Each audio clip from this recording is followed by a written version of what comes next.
The library's morning quiet wraps around me like a worn blanket. Familiar, safe. The kind of silence that exists only in the presence of thousands of sleeping books. I push my cart between the stacks, the wheels squeaking softly against old linoleum that's been scheduled for replacement for 3 years now. Budget cuts, the director always says with an apologetic smile. Always the budget cuts. My fingers trail along the spines as I shelve returns. Mystery, romance, biography, each book finding its way home. I've worked at the Riverside Public Library for 4 years now. Ever since I dropped out of graduate school when Dad got sick. The library doesn't pay much, barely $32,000 a year, but it comes with health insurance and the kind of peace you can't put a price on. At least that's what I tell myself when I'm eating ramen for the 3rd night in a row because rent took most of my paycheck. Maya, you're doing the children's section today, right? Carol, the head librarian, pokes her head around the reference desk. Her reading glasses dangle from a beaded chain around her neck. Yeah. Story time at 10. I glance at the clock on the wall. 9:15. 45 minutes to finish reshelving and set up the reading corner. If you're enjoying this story so far, don't forget to hit the like button and subscribe. Drop a comment telling me where in the world you're watching from. I love hearing from you. Carol disappears back to her desk, and I continue my methodical progress through the stacks. The children's section is my favorite part of the library. Tucked into the corner by the windows where natural light spills across the colorful rugs and beanbag chairs. The walls are painted with a mural of a fantasy forest, something I helped paint during my first month here, a volunteer project that took 6 weekends and left my arms sore for days. I'm arranging picture books on the low shelves when the automatic doors slide open. The sound carries through the quiet, the space. Most people don't arrive this early on a Saturday morning, not unless they're regulars or desperate for the free Wi-Fi. Footsteps, multiple sets, the heavy kind that suggest men who don't need to announce themselves, they do it anyway. I straighten up, brushing dust from my jeans. 3 men in dark suits stand near the entrance, scanning the library with the kind of careful attention that sets my nerves on edge. Security of some kind. The build, the stance, the way they position themselves to watch every exit. I've seen enough movies to recognize the type. Between them stands a woman, young, maybe 19 or 20. Dark hair falls in a sleek curtain past her shoulders. She wears sunglasses despite being indoors and carries herself with the particular carefulness of someone navigating a world they can't see. Her right hand holds a white cane, folded but ready. Her left hand clutches a designer purse that probably costs more than my monthly salary. She's clearly blind, and clearly wealthy, and clearly uncomfortable with the attention her presence commands. One of the security men, barrel-chested with gray temples, approaches Carol's desk. Their conversation is too quiet for me to hear, but Carol's posture changes, stiffens. She nods several times, then points toward the children's section. Toward me. My stomach tightens. What did I do? The young woman and her guards move in my direction. As they get closer, I can see details I missed before. Her clothes are expensive, designer labels I recognize from magazines I can't afford. But there's something fragile about her too. The way she holds her shoulders suggests someone accustomed to judgment, to being managed, to people making decisions around her instead of with her. Excuse me. The gray-haired guard's voice is professional but firm. Are you Maya Reyes? My mouth goes dry. Yes? Miss Valentina would like to use your library's resources. He gestures to the young woman. She requires assistance. Valentina steps forward before I can respond. I'm looking for books in Braille, she says. Her voice is soft but clear, with the practiced diction of someone who's had years of speech therapy. Your website says you have a special collection, but I've never visited before. I'm not sure where to find them. Relief floods through me. She just needs help finding books. Not an emergency, not some disaster I accidentally caused. Of course. I find my professional smile. The Braille collection is actually in a separate room. We keep it climate-controlled to protect the books. Follow me. I lead them toward the back corner of the library, past the periodicals and the study rooms. The guards flank Valentina, maintaining a protective perimeter that feels both necessary and suffocating. She keeps her cane folded, trusting them to guide her. But I notice how her jaw stays tight, how her free hand clenches and unclenches around her purse strap. She doesn't like needing them. The Braille collection lives in what used to be a storage room. We converted it 5 years ago when a generous donation funded the expansion. Now it houses maybe 200 books, their spines marked with raised dots alongside printed labels. Not a huge collection, but growing. I unlock the door and flip on the lights. The room smells like old paper and preservation materials. Here we are. The fiction is on the left, non-fiction on the right. Newer acquisitions are on the center table. Valentina's face transforms.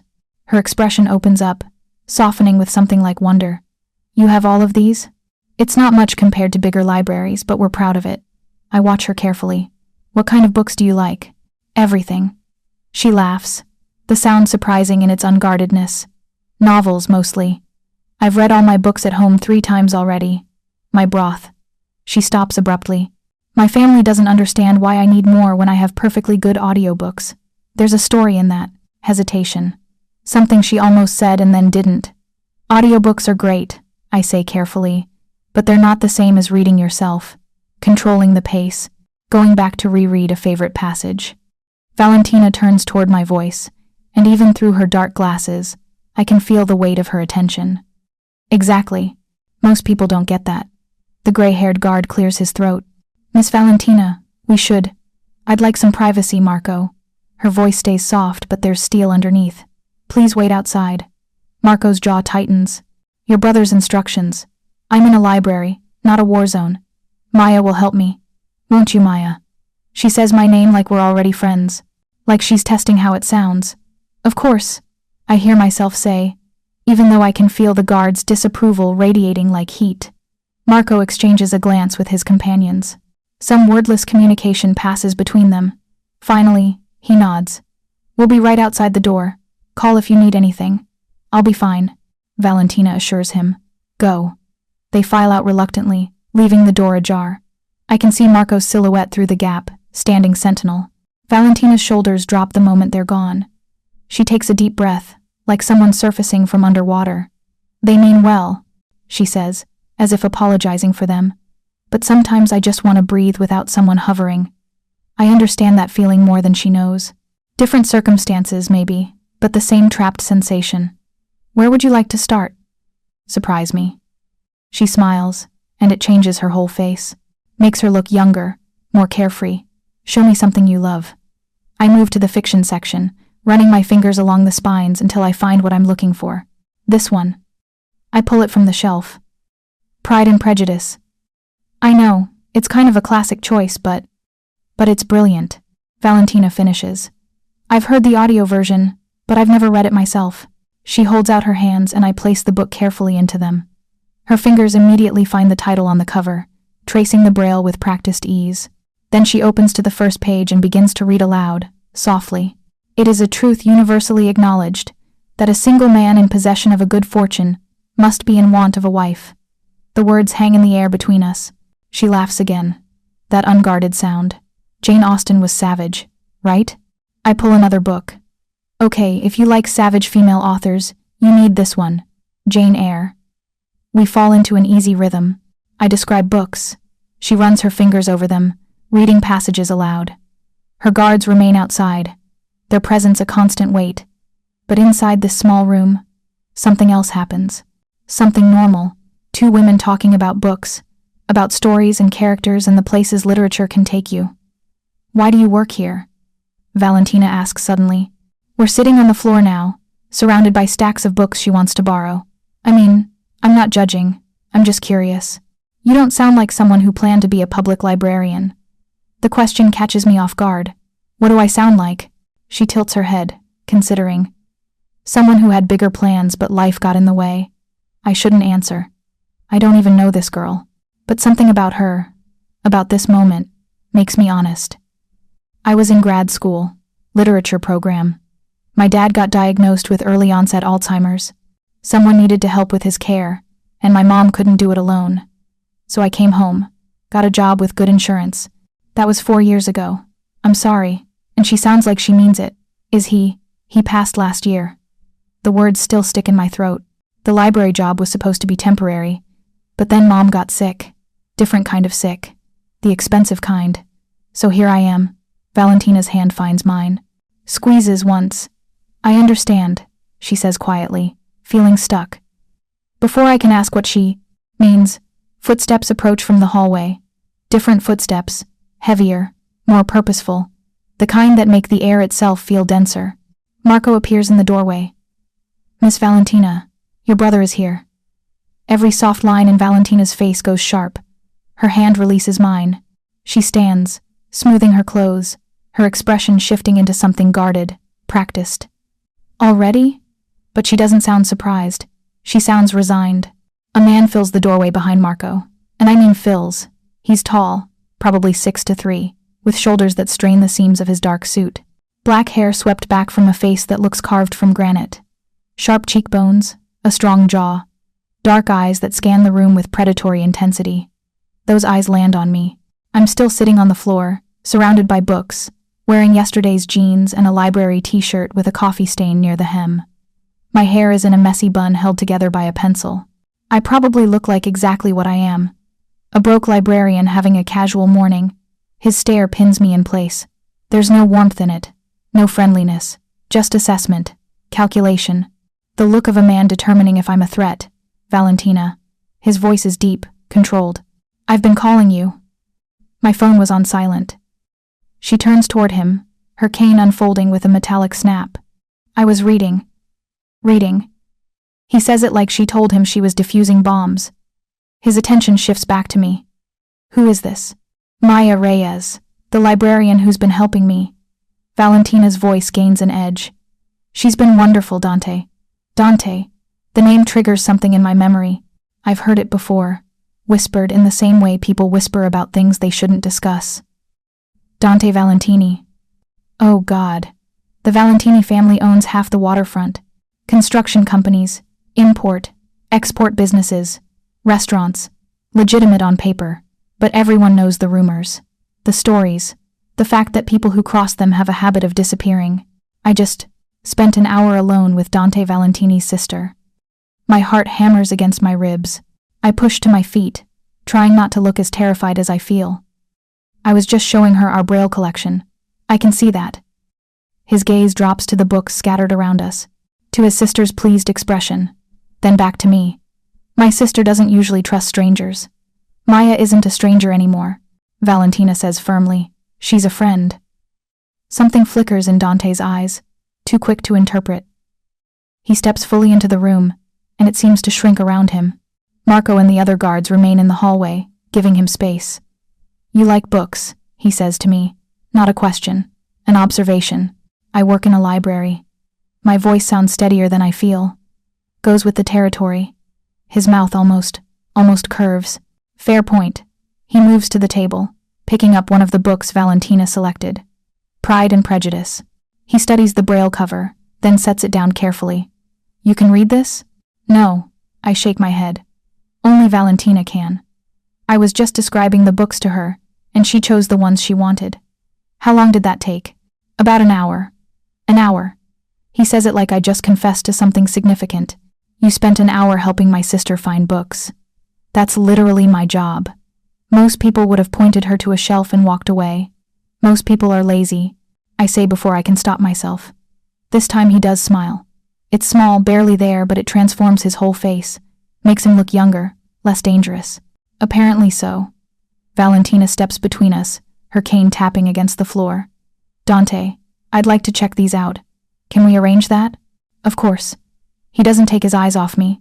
"How many can she borrow?" 10 with a standard card. 20 if she wants to apply for a research membership. I'm babbling now, nervous energy spilling out. The research membership is free. It just requires an ID and proof of address. "Give her 20. He pulls out his wallet, extracting a driver's license and a business card. "Whatever she needs." I take the ID with shaking fingers. Sure enough. Valentina Valentini. The address is in Belmont Heights, the most exclusive neighborhood in the city, where houses start at $3 million and go up from there. "I'll need you to fill out a form," I tell Valentina. "I can help you, or if you prefer I can read it to you and you can tell me your answers." "I'll do it." Dante takes the form from my hand. "Tell me what it asks." For the next 10 minutes, I guide him through the library membership application while Valentina selects her final books. His answers are straightforward, no nonsense. He provides information without hesitation, like a man accustomed to having his word be enough. When we're done, I process the membership and scan the books, 20 volumes in Braille, a reading list that would take months to finish. She can keep them as long as she needs. I hear myself say, the loan period is technically 3 weeks, but if she needs longer, just call. We don't have many people using this collection. Why not? Dante asks. The question surprises me. Not many blind patrons in this area. The main state library has a bigger collection, but it's downtown, harder to access. He processes this information with that same calculating stare. So this collection mostly sits unused. Mostly, I admit. But that doesn't mean it's not important. No, he agrees quietly. It doesn't. Marco appears with a bag, some expensive leather thing that probably costs more than my car. He loads the books carefully while Valentina thanks me again. This was wonderful, Maya. Can I come back? Of course, anytime we're open. I hand her a library schedule. If you call ahead, I can pull books for you. Make it easier. Valentina beams. Dante's expression remains unreadable. They leave the way they came, in a formation that speaks of long practice. Valentina in the center, guards flanking. Her. Dante walking slightly behind, his eyes constantly scanning for threats. At the door he pauses, turns back. You have a good day, Miss Reyes. Then he's gone, and I'm left standing in my quiet library, wondering what just happened. That evening, I'm closing up when my phone rings. Unknown number. I almost don't answer, but something makes me. Miss Reyes? The voice is familiar. Marco. Mr. Valentini would like to speak with you. My stomach drops. About what? He'll explain. Can you meet him tomorrow? He'll send a car. I work tomorrow, noon to 6. After your shift then. The car will be outside at 6:15. I don't, but he's already hung up. I stare at my phone, heart racing. Whatever this is, it can't be good. Normal people don't send cars with armed guards. But I think about Valentina's smile, her laugh, the way she ran her fingers over those books like they were treasure. And I think about Dante Valentini's eyes, the way they assessed me, calculated something I couldn't begin to guess. 6:15 tomorrow, I tell myself. Just hear him out. What's the worst that could happen? The black Mercedes pulls up exactly at 6:15. I know because I've been watching the clock since 5:30, my stomach twisted in knots that tighten with each passing minute. The Sunday shift dragged like molasses, every patron asking for help, feeling like an interruption to my spiraling anxiety. Carol noticed. You okay, Maya? You seem distracted. Fine. I lied. Just tired. Now I stand on the library steps, watching Marco emerge from the driver's seat. He's wearing the same dark suit as yesterday, the same watchful expression. Behind the tinted windows, I can make out at least 2 other figures. Miss Reyes. Marco opens the rear door. Thank you for agreeing to meet. I don't remember agreeing. I mutter, but I'm already walking down the steps. My sensible choice would be to run, to tell Marco I changed my mind, to go home to my tiny apartment and pretend yesterday never happened. But sensible choices don't pay Mom's medical bills. And something in Dante Valentini's eyes yesterday suggested he's not a man who gives up easily. The interior of the Mercedes smells like leather and expensive cologne. Valentina sits in the far seat, running her fingers over a book. She looks up when I slide in beside her, her face lighting up. Maya, you came. Did I have a choice? But I'm smiling despite myself. Not really. This comes from the front passenger seat. I lean forward and my breath catches. Dante Valentini sits there, turned to face us. In the enclosed space, his presence feels even more overwhelming. He's dressed more casually today, dark jeans, a black shirt with the sleeves rolled to his elbows, revealing forearms corded with muscle and marked with what looks like a scar running from wrist to elbow. Where are we going? I ask. My home. He says it like it's obvious. We need to talk privately. We could talk at a coffee shop. No. His tone brooks no argument. We couldn't. Marco pulls into traffic, and I have the distinct sensation of having stepped off a cliff. The city slides past the windows. We move through downtown, past the business district, toward Belmont Heights, where old money lives behind gates and hedges. How was story time yesterday? Valentina asks, breaking the tense silence. Did the kids like the book you chose? How did you? I stop. You remembered I had story time. You mentioned it when we met. Saturday mornings at 10. She smiles. I pay attention. It went well. We read Where the Wild Things Are. Always a hit with the 5-year-old crowd. I loved that book as a child. Valentina's voice goes soft. My mother used to read it to me before I lost my sight. I can still remember the pictures. Dante's jaw tightens. I catch it in the rearview mirror. Some old pain, carefully controlled. When did you? I start, then stop. Sorry, that's too personal. It's okay. Valentina's hand finds mine. I was 7. Congenital condition. The doctors said it would happen eventually, but no one expected it so soon. One day I could see, and then I couldn't. That must have been terrifying. It was. Her fingers tighten. But I adjusted. People are adaptable when they have no other choice. The car turns onto a private road. Trees line both sides, their branches creating a canopy overhead. Through gaps in the foliage, I glimpse a stone wall. Security cameras. A guardhouse where a man in a dark suit waves us through. Then the house appears.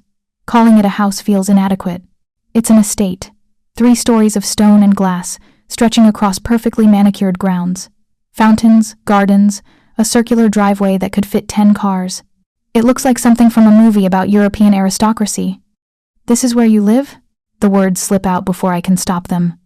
Family home, Dante says shortly. Our parents built it 20 years ago. The use of past tense isn't lost on me. Our parents. Not my parents. Marco opens our door. Dante is already out, moving around the car to offer his hand to Valentina. She takes it with the ease of long practice, letting him guide her up the marble steps to the front door. I follow, because what else can I do? Inside, the entrance hall is all soaring ceilings and crystal chandeliers. A curved staircase leads to the second floor.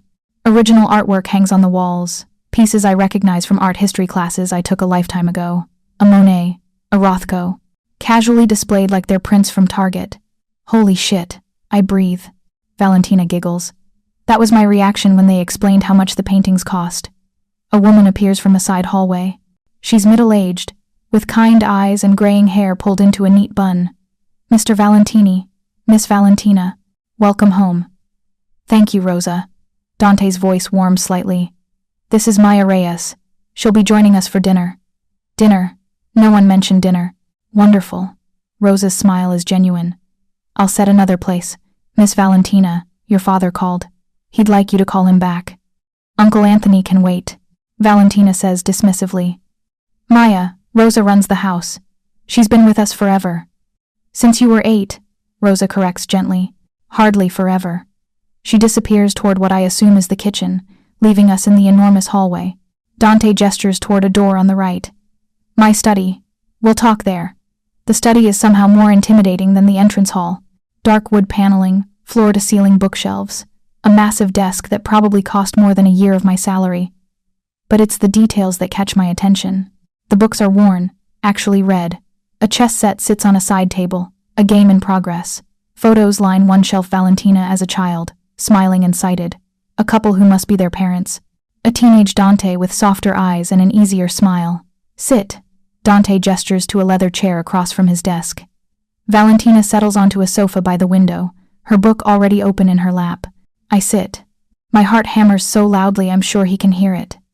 Dante doesn't sit. He moves to a sidebar, pouring amber liquid from a crystal decanter. Whiskey? No, thank you.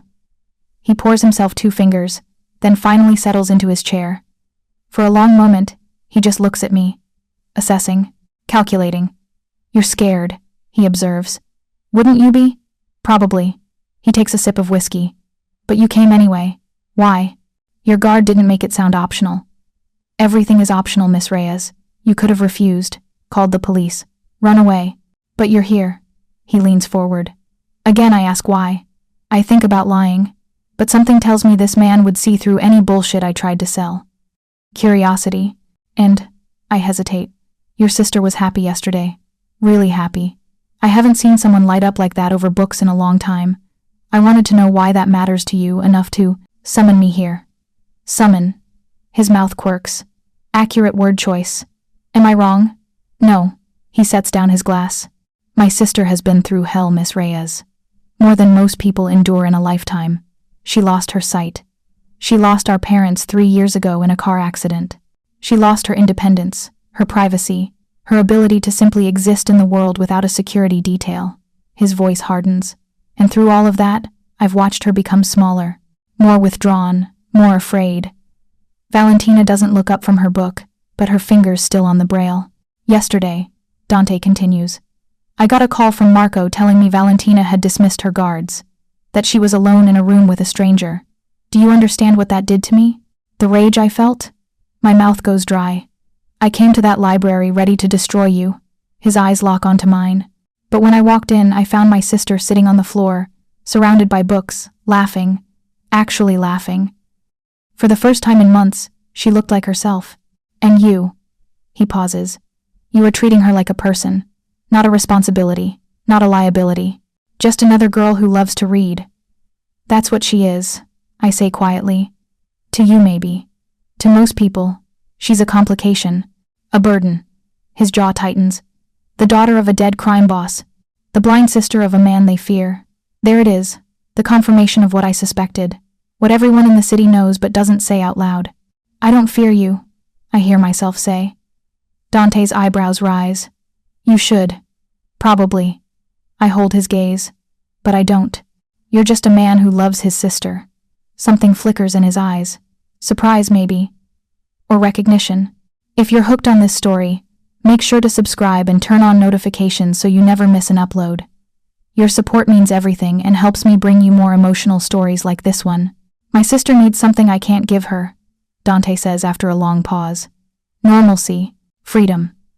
The ability to explore the world without armed guards hovering. She needs a friend who sees her. Not my last name or the wheelchair of security that follows her everywhere. Understanding crashes over me. You want me to be that friend? Yes. Why would I agree to that? Because I'll pay you. He says it matter-of-factly. Name your price. The words from the video title echo in my head, but hearing them in person feels different. More real. More dangerous. I don't want your money, I say. Everyone wants money, Miss Reyes. Especially people drowning in medical debt. My blood runs cold. How do you— I know everything about you. He picks up a folder from his desk, flipping it open. Maya Cristina Reyes, 28 years old. Bachelor's degree in English literature from State University. 3 semesters toward a master's before you withdrew. Father deceased. Mother currently receiving treatment for stage 3 ovarian cancer at Mercy Hospital. You work 40 hours a week at Riverside Public Library for $32,000 annually. You rent a 1-bedroom apartment in Riverside Park for $900 a month. You drive a 2007 Honda Civic with 180,000 miles on it. Your checking account has $312 in it. Your savings account has $800. You have $63,000 in medical debt. Each word lands like a punch. My hands shake. How dare you? I whisper. I dare because I protect what's mine. He closes the folder. And my sister has decided you matter to her. Which means you matter to me. Which means I need to know exactly who you are. I'm nobody. No. His voice softens. You're someone who spent an hour helping a blind girl find books. Someone who works 2 jobs to pay for her mother's cancer treatment. Someone who gave up her dreams to take care of her family. He pauses. You're someone good. And in my world, that's rare enough to be valuable. Valentina finally speaks. I told him I want you in my life. Her voice is quiet but firm. I told him I trust you. That spending time with you yesterday was the happiest I've been in months. And I told him if he scared you away, I'd never forgive him. Val, Dante starts. I mean it. She turns toward her brother. Maya is the first person in years who treated me like I'm just Valentina. Not the blind girl, not the Mafia princess, just me. And if you ruin this with your paranoia and your background checks and your controlling bullshit, I will make your life miserable. Despite everything, I almost smile. Valentina might be young and blind and surrounded by guards, but she has steel in her spine. Dante sighs. I'm trying to protect you. I know, but I'm also trying to live. Valentina stands, her cane tapping as she crosses to where I sit. Her hand finds my shoulder. Maya, I understand if this is too much. I understand if you want to run away and never see us again. My family is. She trails off. Complicated. Complicated is one word for it, I mutter. But I'm asking you to give me a chance. Give us a chance. Not because Dante will pay you, but because I think we could be real friends. And I really need a friend. The raw honesty in her voice undoes me. I think about my own loneliness, my own isolation, the way I've spent the last 4 years putting everyone else's needs before my own, pushing away friendships because I couldn't handle one more responsibility. But Valentina isn't asking to be a responsibility. She's asking to be a friend. I'll think about it, I say finally. Dante's shoulders relax slightly. That's all I ask. For now, stay for dinner, get to know us, then decide. Dinner is surreal. We eat in a dining room that seats 20, though only the three of us occupy one end of the long table. Rosa serves pasta that melts in my mouth, salad with vegetables I can actually identify as fresh, bread that's still warm from the oven. Dante asks me questions. Careful questions, designed to learn more than my background check revealed. What books do I love? What did I want to be before life intervened? What makes me happy? I find myself answering honestly, talking about my father, about the way Alzheimer stole him piece by piece, about my mother's diagnosis, the terror of watching another parent slip away, about the library, how it became my sanctuary when everything else fell apart. Valentina asks questions too. Lighter ones. Favorite movie? Comfort food? Biggest irrational fear? Pigeons. I admit, I hate pigeons. Valentina laughs so hard she nearly chokes on her pasta. Pigeons? Really? They're flying rats, with those creepy eyes and the way they bob their heads. I shudder. Disgusting. Even Dante smiles. A real smile that transforms his face, making him look younger, almost boyish. I like her, Valentina declares. She stays. I haven't agreed to stay, I point out. You will. She sounds confident. Because deep down you're just as lonely as I am, and we both need this. She's not wrong. After dinner, Dante walks me to the car. We stand in the circular driveway under stars I never see in my neighborhood. The air smells like jasmine and expensive landscaping. I meant what I said earlier, he tells me. Name your price. I'll pay off your mother's medical bills, cover her treatment, set up a trust fund for her future care. Whatever you need.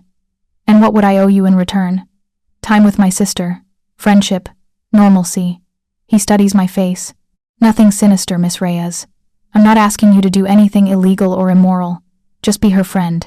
Visit her. Take her places. Help her feel less isolated. Why not just hire a companion? Someone professional? I have. 3 different times. Valentina hated all of them. They treated her like a job. Like a paycheck. His voice drops. You treated her like a person. That's not something money can buy. But you're trying to buy it anyway. I'm trying to compensate you for your time. There's a difference. He pulls out his phone, types something.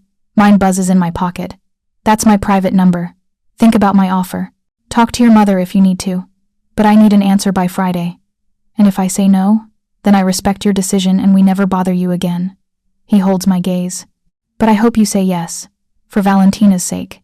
And, he hesitates, for yours. Marco drives me home in silence. The ride from Belmont Heights to Riverside Park takes 20 minutes. But it feels like traveling between different worlds. We pass from manicured lawns to cracked sidewalks, from security gates to chain-link fences. My apartment building looks even more rundown than usual. Peeling paint, broken intercom, the faint smell of garbage from the dumpsters out back. Home, Miss Reyes. Marco's voice stops me as I open the door.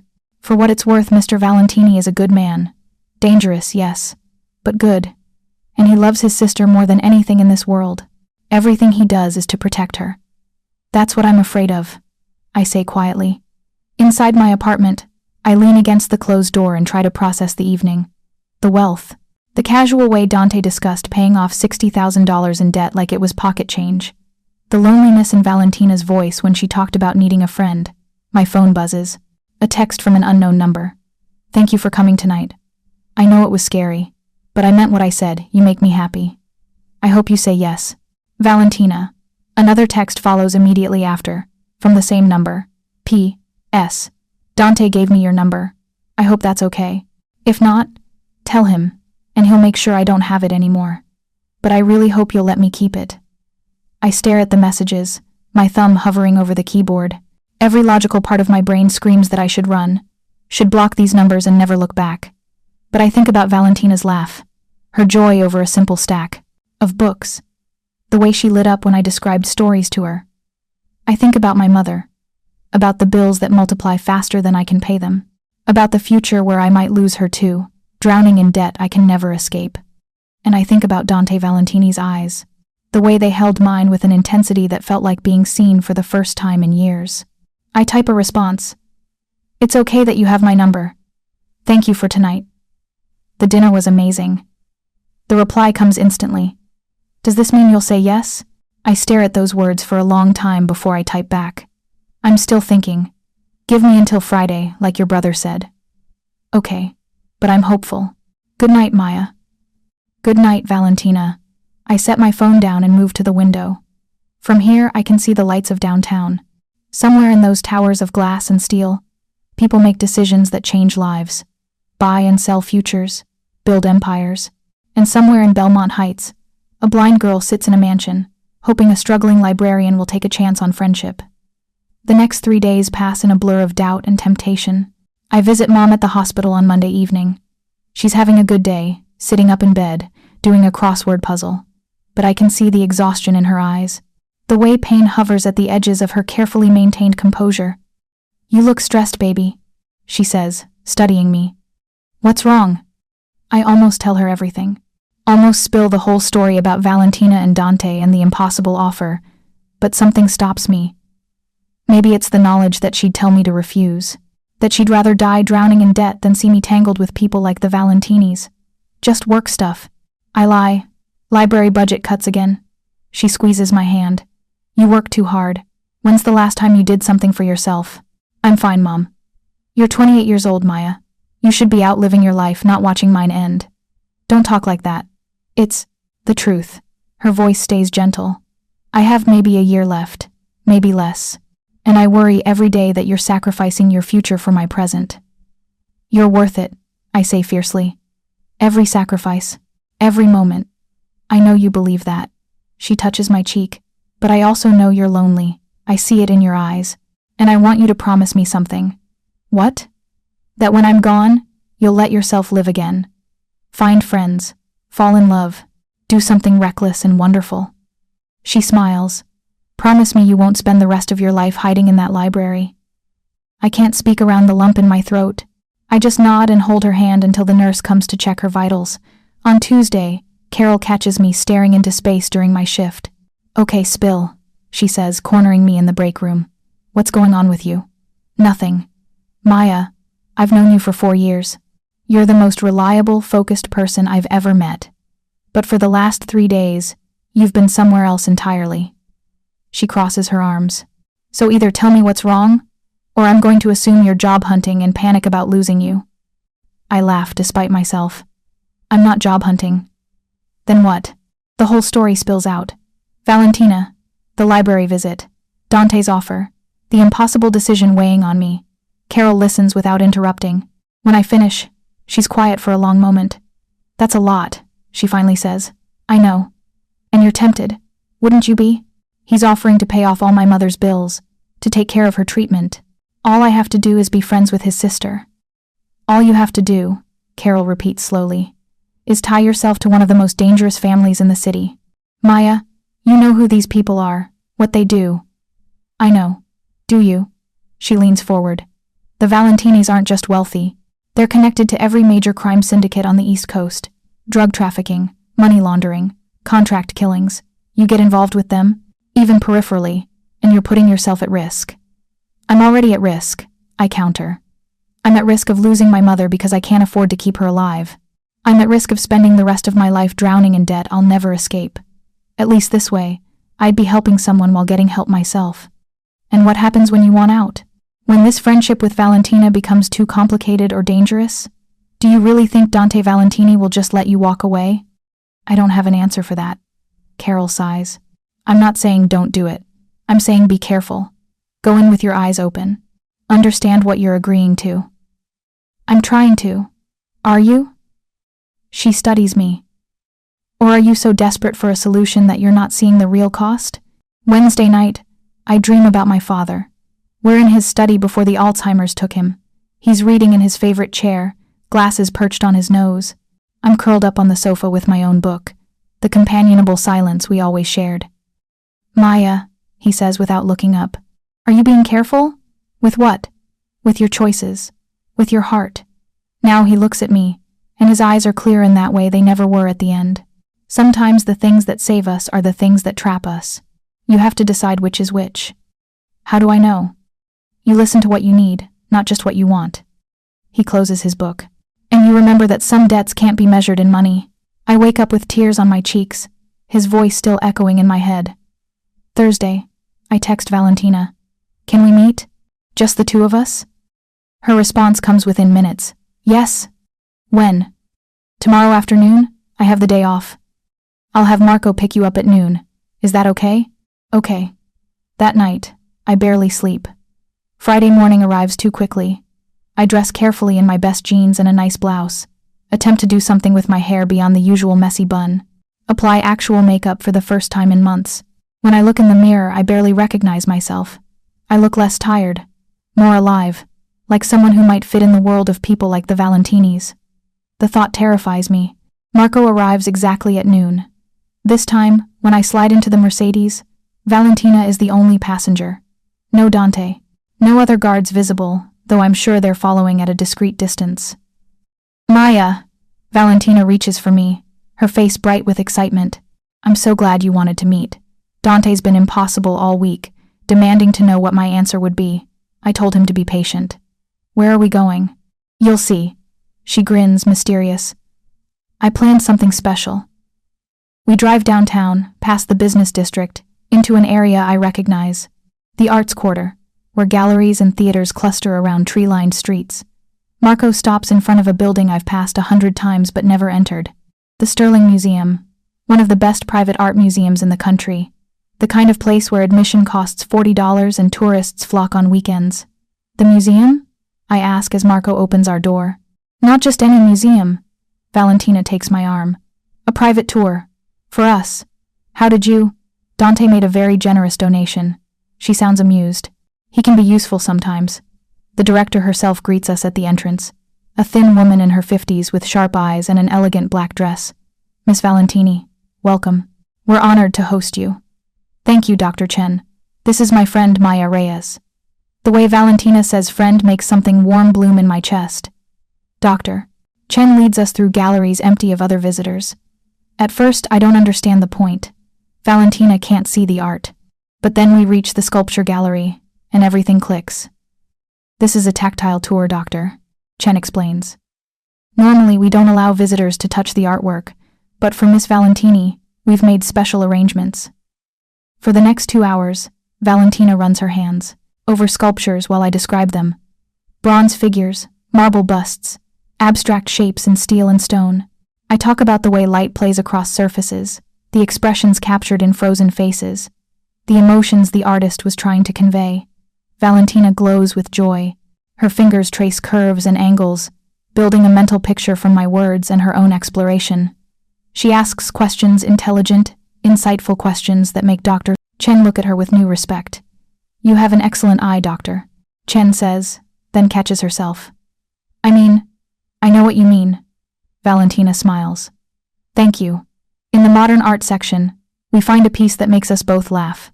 An abstract sculpture that's supposed to represent the human condition but looks more like a tangled mess of metal. It's ugly, Valentina declares after running her hands over it. Aggressively ugly, I agree. Like the artist was angry at beauty itself. We collapse into giggles that echo through the empty gallery. Doctor. Chen looks scandalized, but even she smiles.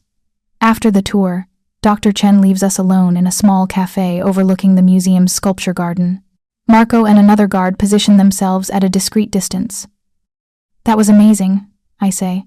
Thank you for sharing it with me. Thank you for coming. Valentina's hand finds mine across the table. I know what Dante asked you. I know it's a huge decision. And I know I'm being selfish asking you to say yes. You're not selfish. I am, though. Her voice drops. I'm asking you to enter a world that's dangerous and complicated. A world where my brother's enemies might see you as a target because you're close to me. Where you might see or hear things that could put you at risk. She squeezes my hand. I'm asking you to accept all of that because I'm lonely and I want a friend. That's incredibly selfish, Valentina. But I'm asking anyway. Her unseeing eyes are aimed in my direction, and somehow I feel like she's looking right into my soul. I'm asking because I think we could be really good for each other. Because I think you're lonely too. And because I believe that sometimes the most important relationships are the ones that scare us. I think about my mother's words, about doing something reckless and wonderful, about letting myself live. I think about my father's dream warning, about debts that can't be measured in money. I think about Dante Valentini's eyes, the way he looked at me when he said I was someone good. Like that mattered, like I mattered. I'll do it, I hear myself say. I'll say yes.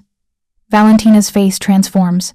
She throws her arms around me, nearly knocking over her water glass. Really? You mean it? I mean it. And saying it out loud makes it real. Terrifying and exhilarating at once. But I have conditions. Name them. I keep my job at the library. I still visit my mother. And if things ever get too dangerous or complicated, I can walk away. No guilt, no consequences. Deal. Valentina doesn't hesitate. Anything else? Yeah. I pull back to look at her. This has to be a real friendship, not a transaction. I'm not doing this just for the money or because your brother is paying me. I'm doing it because I genuinely want to be your friend. Same, Valentina says fiercely. I want a friend, Maya, not an employee, not someone who's only here because they're being paid, someone who actually cares about me. I do care about you. I know. Her smile is radiant. That's why I want you to stay. We sit in the cafe for another hour, talking about everything and nothing. Books we love, movies she wishes she could see again, my failed attempt at growing tomatoes on my apartment balcony, her secret talent for piano. It feels easy, natural, like we've been friends for years instead of days. When Marco finally drives me home, Valentina holds my hand the entire way. Dante's going to be so relieved, she says. He's been stressing about this all week. Has he? Oh yes, he keeps pretending he's not, but I can tell. He gets very quiet when he's worried. She grins. He'll probably want to talk logistics with you. Payment details, scheduling, all that boring stuff. Just humor him. He needs to feel in control. We pull up to my apartment building. Marco opens the door and helps Valentina out. She stands on the sidewalk, her cane in one hand, her other hand extended toward me. Next week, she says. I want to go to a concert. There's a pianist performing at the Riverside Theater. Will you come with me?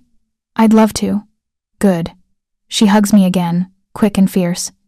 Thank you, Maya, for everything. After they drive away, I climb the stairs to my apartment.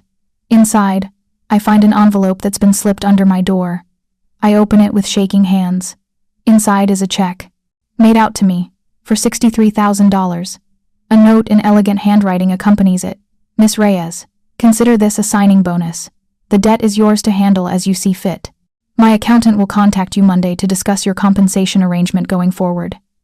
Thank you for saying yes. For Valentina's sake and your own. DV, I sink onto my couch, the check trembling in my hands.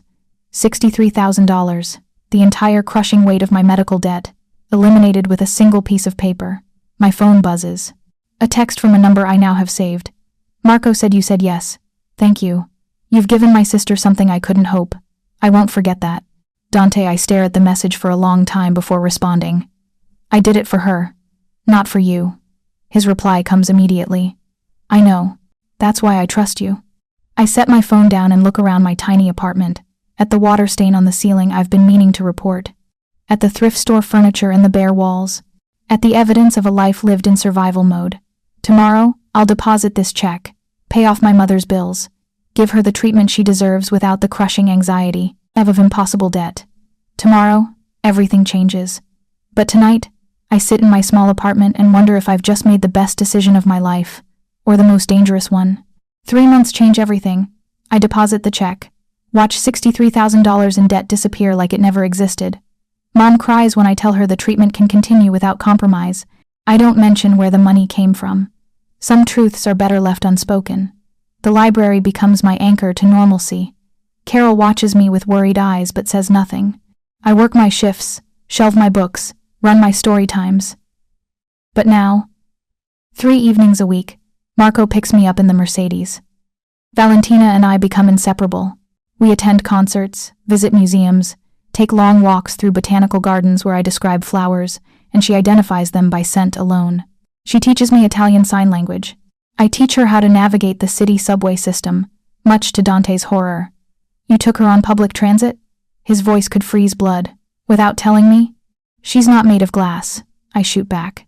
She's a grown woman who wanted to feel normal for an afternoon. Valentina grins from the sofa, clearly enjoying the confrontation. Dante's jaw works. Then, surprisingly, he laughs. You're right. I'm overprotective. You think? But I'm smiling too. That's when I notice the shift. The way his eyes linger on me when he thinks I'm not looking. The way he finds excuses to be in whatever room Valentina and I occupy.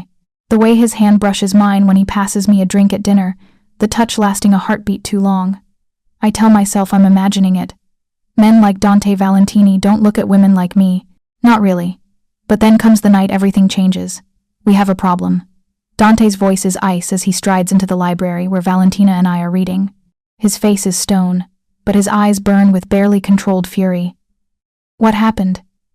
Valentina sits up, immediately alert. Marco intercepted communication. Someone's been watching the house, watching you both. He looks at me. They know about Maya. They know she matters to us. My blood runs cold. Who? The Moretti family. Rivals trying to leverage weakness. His hands clench into fists. I need you both to stay inside. Full security lockdown until we handle this. For how long? I ask. However long it takes. 3 days of lockdown. 3 days of armed guards at every entrance. 3 days of Dante barely sleeping, coordinating with his people, tracking threats. On the third night, I find him in his study at 2 a.m., staring at security feeds. You should sleep, I say softly. I should keep you safe. He doesn't look away from the screens. Both of you. Dante, I move closer. This isn't sustainable. I don't care. Now he looks at me, and the raw emotion in his eyes steals my breath. I won't let anything happen to you. Either of you. Why? The question escapes before I can stop it. I'm just the woman you hired to be your sister's friend. You stopped being just anything the moment you walked into our lives. He stands, moving toward me with predatory grace. You made Valentina laugh again. You challenged me. You looked at me like I was a man, not a monster. His hand rises, fingers barely brushing my cheek. You became important, Maya. Dangerously important. My heart hammers against my ribs. Dante, I know this is complicated. I know I shouldn't feel this way about someone in my employ, someone who came here for my sister. His thumb traces my jawline. But I do. And I'm not sorry. You should be. But I don't pull away. This is a terrible idea. The best ones usually are. He kisses me. Soft at first. Questioning. When I kiss him back, it turns hungry, desperate. 3 months of denied attraction, igniting like gasoline. We break apart, both breathing hard. This complicates everything, I whisper. I know. Valentina already knows. Valentina's. The voice makes us both jump. She stands in the doorway, a knowing smile on her face. Did you really think I couldn't tell? The way you both tiptoe around each other? Please. I've been waiting for this. Heat floods my cheeks. Val. I'm happy for you both. She moves forward, unerring, until her hand finds my arm. You make him human again, Maya. And you make her feel safe. She turns toward Dante. You make her feel safe. That's worth any complication. The Moretti threat is neutralized within a week. I don't ask how. Some questions are better left unanswered. What I do know. Marco finds me at the library one afternoon, hands me a phone. Dante's voice on the other end says simply, "It's handled. You're safe." That night he takes me to dinner. Just us. No guards visible, though I'm sure they're close. We talk for hours. About his parents. Killed by rivals. About the weight of leadership he inherited too young. About the impossible balance between protecting those you love and letting them live. I'm falling for you, he says as we stand outside my apartment. I know I shouldn't. I know it's selfish, but I am. Good. I take his hand. Because I already fell. 6 months after I walked into Dante Valentini's world, I stand in that same library where it all began. But I'm not alone. Valentina holds one arm. Dante holds my other hand, his thumb tracing patterns against my palm. We're here for story time. Valentina wanted to listen. Dante wanted to see what I do when I'm not in his world. The children gather around, eyes wide. I read about wild things and adventures, about being brave and finding your way home. When it's over, a little girl approaches Valentina. Why do you have that stick? Cane. Valentina corrects gently. I can't see, so it helps me walk safely. Oh, the girl processes this. That's okay. My brother can't hear. He's still cool. Valentina laughs. That free and joyous sound that started everything. Exactly right. Outside, in the sunshine, Dante kisses my brilliant temple. Thank you. For what? For stopping that day. For seeing my sister when everyone else looked away. For giving us both something we didn't know we needed. His arms wrap around me from behind.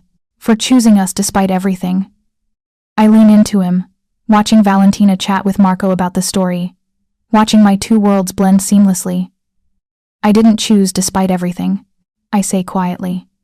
I chose because of everything. Because you taught me that family isn't just blood. It's the people who see you, who fight for you, who make you want to be brave. Valentina turns toward us, somehow knowing we're having a moment. Are you two being disgustingly romantic again? Always, Dante replies, and I can hear the smile in his voice. My phone buzzes. Mom, texting from the hospital where she's receiving treatment that's actually working, where the bills are paid and the stress is gone. Saw your man on the news. Still not sure about him, but if he makes you happy. I text back. He does. So does his sister. I'm exactly where I'm meant to be. Because I am, in this strange, complicated, dangerous, beautiful life I stumbled into by helping a blind girl find books. Sometimes the smallest acts of kindness lead to the biggest adventures, and sometimes the most unexpected families are the ones that choose you back. Thank you so much for watching until the end. If you loved this story, check out the other videos on your screen now. I think you'll really enjoy them. And don't forget to subscribe if you haven't already. See you in the next story.